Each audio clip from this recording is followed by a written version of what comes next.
Hello students, how are you? Let's start class 10th electricity next topic. Okay, till the last topic we have discussed that resistance depends on the length of the conductor. Resistance depends on the length of the conductor. Length of the conductor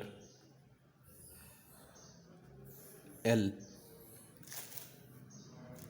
Resistance is inversely proportional to the area of cross section. Area of cross section of conductor that was denoted by capital A. So we can write it as a formula that is R is proportional to L upon A. Can we write it now? Isn't it? So as we know that if we remove the proportionality sign, it is always a constant. So R is equal to rho L upon A. So this is the formula where rho is the resistivity of the given conductor. Okay, now we already discussed the definition of resistance. Now a new term comes, that is resistivity. What is this resistivity?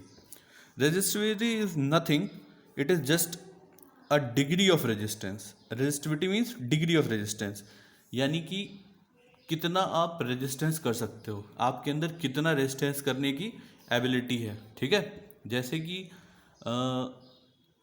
किसी को गुस्सा आता है, ठीक है, तो ये क्या हो गया, रेजिस्टेंस. ये क्या हो गया, रेजिस्टेंस. और किसको कितना गुस्सा आता है, this is the resistivity. This is the resistivity, यानी कि जब हम कितने की बात करेंगे तो we are talking about the resistivity.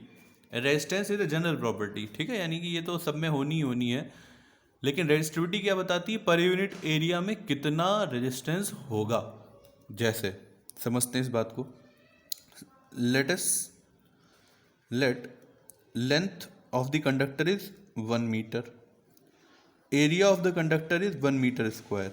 Area हम 1 मीटर स्क्वायर ले लें तो फॉर्मूला क्या होगा, R इज इक्वल टू रो 1/1. यही तो हो जाएगा. और इधर हम यूनिट लिख लें तो यूनिट कितनी हो जाएंगी तुम्हारी, मीटर पर मीटर स्क्वायर. ठीक है, तो ये कट जाएगा, 1 मीटर से बचा कितना, 1/मीटर. इधर यही तो बचा हमारा. ठीक, तो अब हम देखते हैं.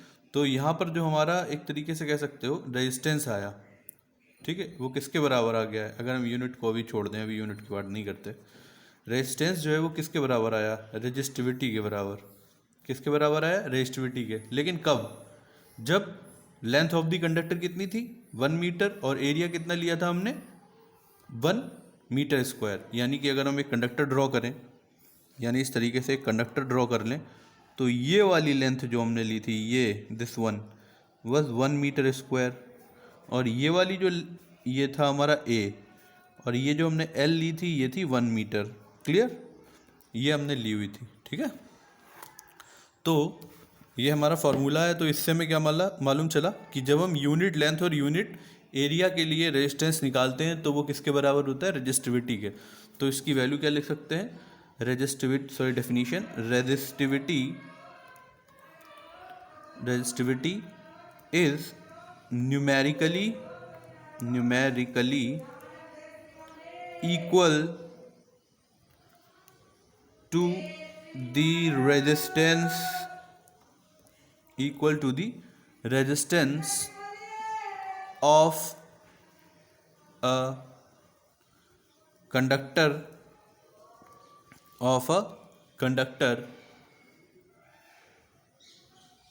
having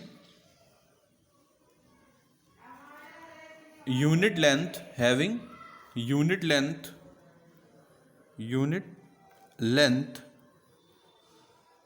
and unit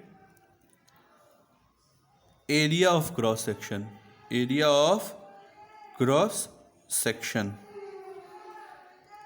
ठीक है, अगर हम इसे और शॉर्ट में लिखना चाहें तो क्या लिख सकते हैं? Resistivity is the degree of resistance. Resistivity is the degree of resistance of a conductor. Okay, resistivity is the degree of the resistance of a conductor. This is the second definition. Okay, if we want to calculate the formula, okay, now we can calculate the formula. Let's start the calculation of formula. Then it will be, the formula is R is equal to rho L upon A. So we can write it as, if we want to calculate the unit of this rho, so what we will do, that we will transfer these A and L in the left hand side. So this will be R into A upon L is equal to rho. So we just write the units of R means resistance, area and length. Okay, just write the units. Sorry, unit of resistance is ohm, unit of area is meter square,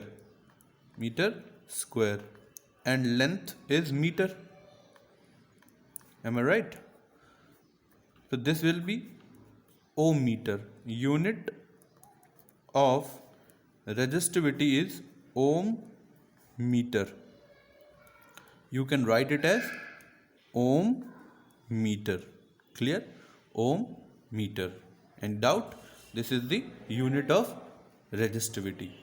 Now the question arises that if resistance depends on different properties like the length of the conductor, area of the conductor, temperature of the conductor, material of the conductor, can resistivity also depends on all these factors, or there any different factors?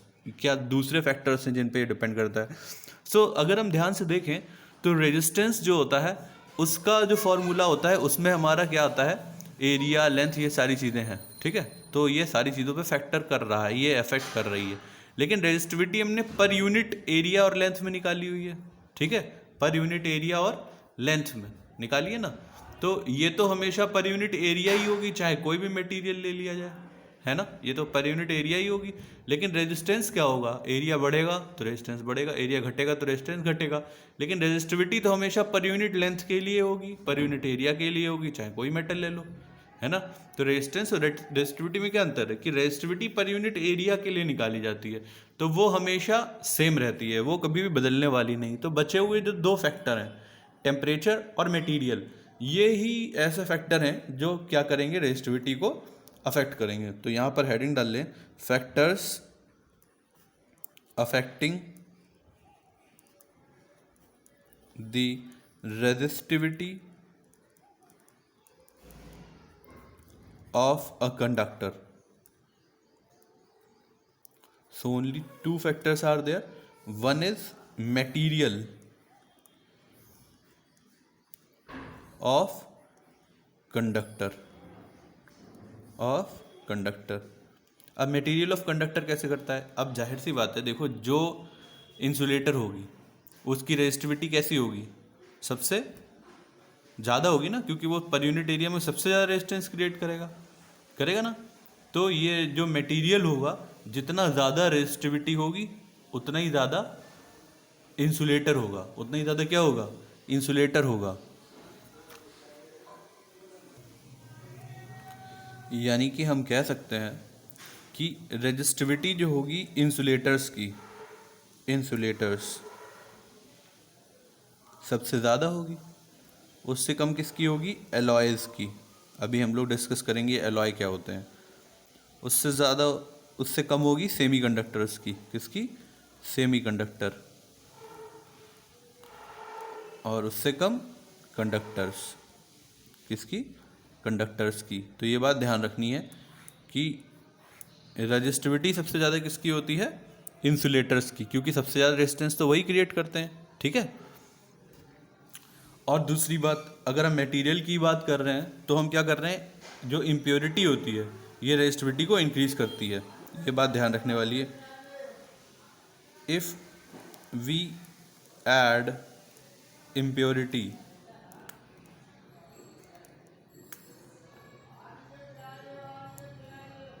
in a conductor, it increases resistivity। ठीक है, एक बात फिर से ध्यान से सुन लो, resistance और resistivity में क्या अंतर होता है।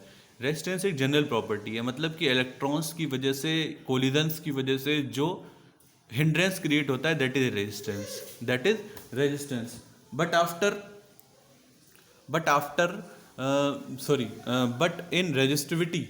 बट इन रेजिस्टिविटी हम क्या फाइंड कर रहे होते हैं कि ये कोई भी कंडक्टर जो है वो कितना ज़्यादा कंडक्ट करने की एबिलिटी रख रहा है, या कोई सब्सटेंस कितना कम कंडक्ट करने की एबिलिटी रखता है। यानी कम और ज़्यादा पता करना हो तो हम किससे पता करेंगे, रेजिस्टिविटी से। ठीक है, कम और ज़्यादा अगर हमें पता करना पड़े कि कौन अच्छा कंडक्टर है कौन इंसुलेटर है, तो हम किसकी हेल्प से पता करेंगे, ये जो हमारी रेजिस्टिविटी टॉपिक है, हम किससे पता कर देंगे, इस रेजिस्टिविटी से। ठीक है, कौन गुड कंडक्टर है कौन बैड कंडक्टर है, ये हमें रेजिस्टिविटी बताती है। ठीक है, और रेजिस्टेंस हमें क्या बताता है कि रेजिस्टेंस मतलब किसी भी सब्सटेंस में जब करंट फ्लो होता है तो इलेक्ट्रॉन की कोलिजन की वजह से करंट का कुछ हिस्सा जो होता है वो एनर्जी लॉस होती है उसकी। ठीक है, जिसकी वजह से हिंड्रेंस क्रिएट हो जाता है। ठीक है, नेक्स्ट टॉपिक क्या है, टेम्परेचर।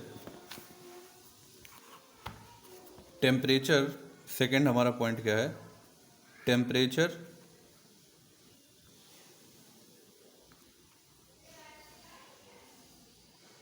Of conductor. तो टेम्परेचर बढ़ाने पर क्या होता है, रेजिस्टिविटी क्या होती है, बढ़ जाती है। टेम्परेचर बढ़ाने से रेजिस्टिविटी बढ़ जाती है।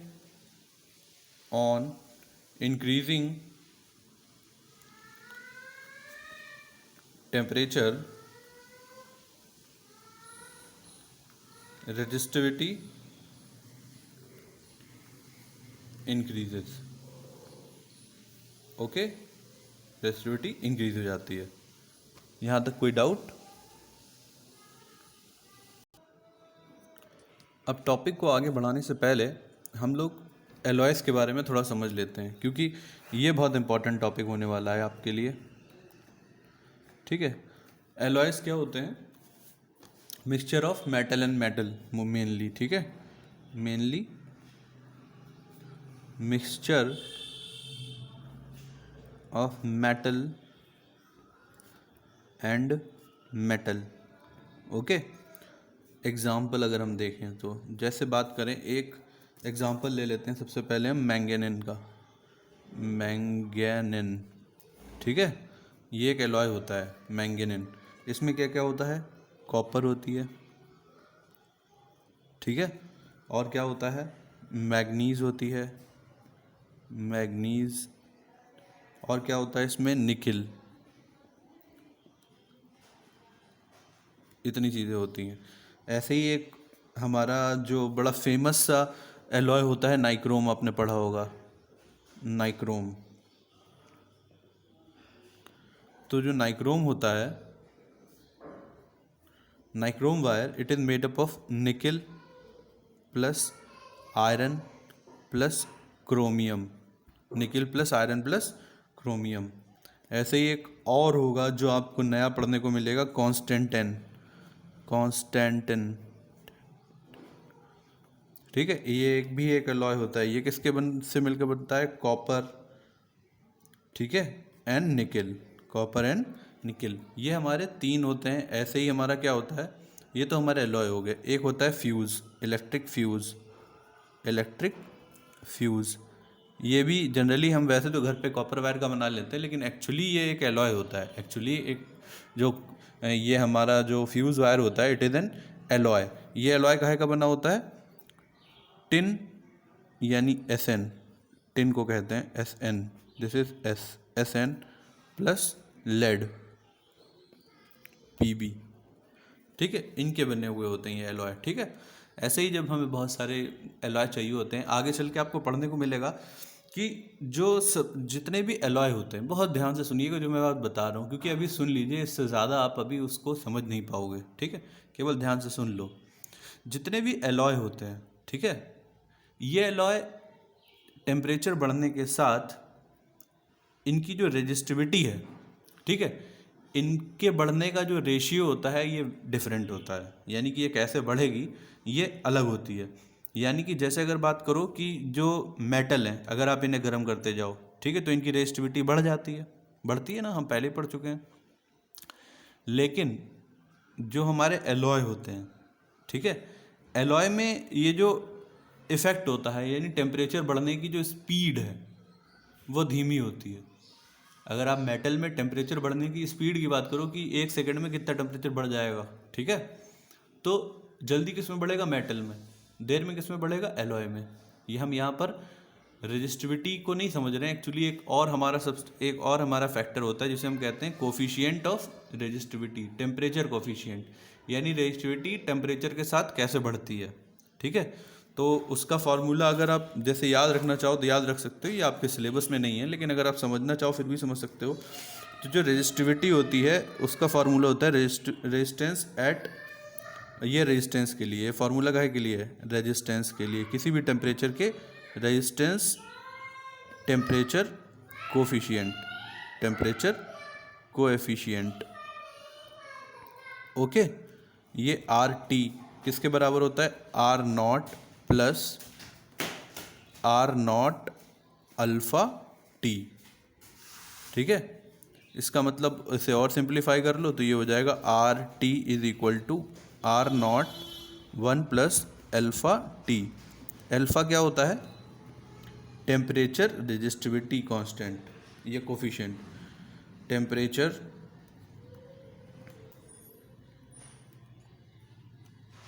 Coefficient of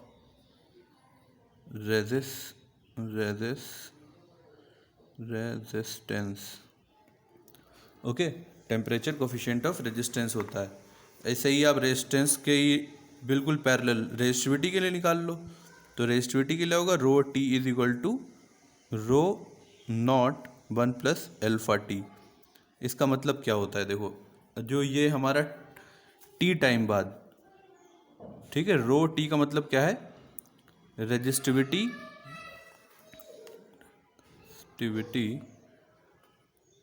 after time interval T, यानी टी टाइम के बाद कितनी रेजिस्टिविटी है। रो नॉट का मतलब क्या है, रेजिस्टिविटी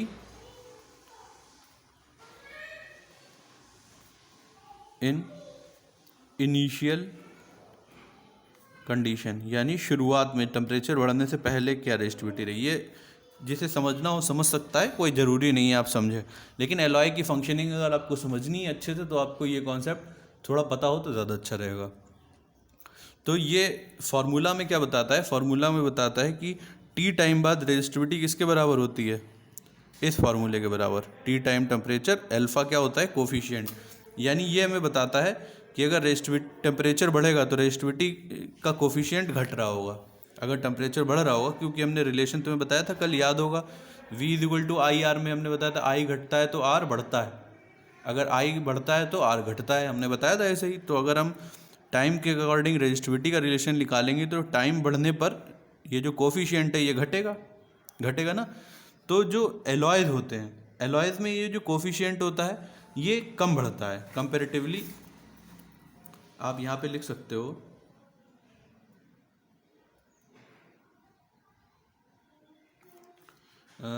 ऑन इंक्रीजिंग, इस मैथमेटिकल बात का मतलब ये सिंपल समझ लो, ये मैथ्स है और इसका मतलब क्या है, on increasing temperature, on increasing temperature resistance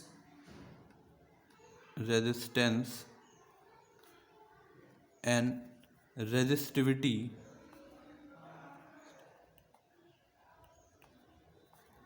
of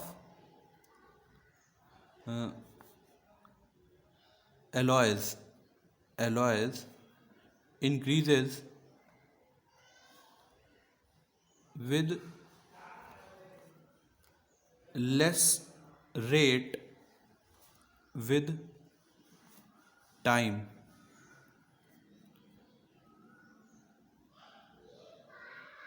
with respect to metals। ठीक है, मतलब ये हुआ कि अगर आप जैसे कि कोई वायर है उसमें करंट पास कर रहे हो, तो अगर आपने कोई कंडक्टर लिया है तो वो जल्दी गर्म हो जाएगा, और अगर आपने कोई एलॉय लिया है तो वो देर में गर्म होगा। ठीक है, यानी कि और इसका सिंपल मतलब समझ लो, metals heat up faster than alloys. ठीक है, metal heats up faster than alloys, इसीलिए हम जितने भी एलॉय होते हैं इनका इस्तेमाल करते हैं किस में, किसी भी हीटिंग वाले डिवाइस में। इसीलिए एलॉयज क्या होते हैं, हीटिंग डिवाइस में यूज़ होते हैं। सो alloys are used in heating or lighting devices।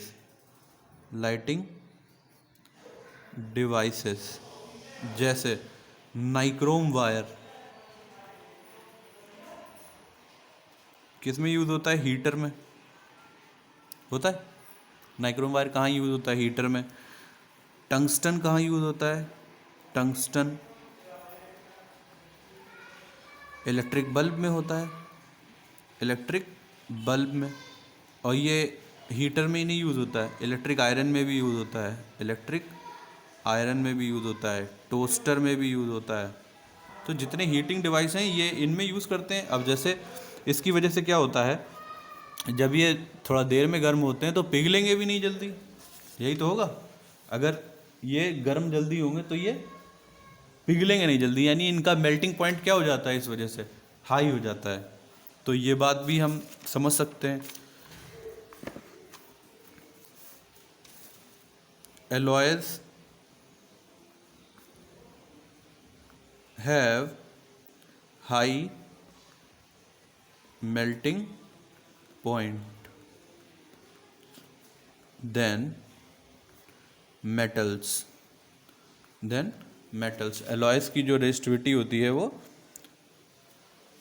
हमारी मेटल्स से क्या होती है, ज़्यादा होती है ना।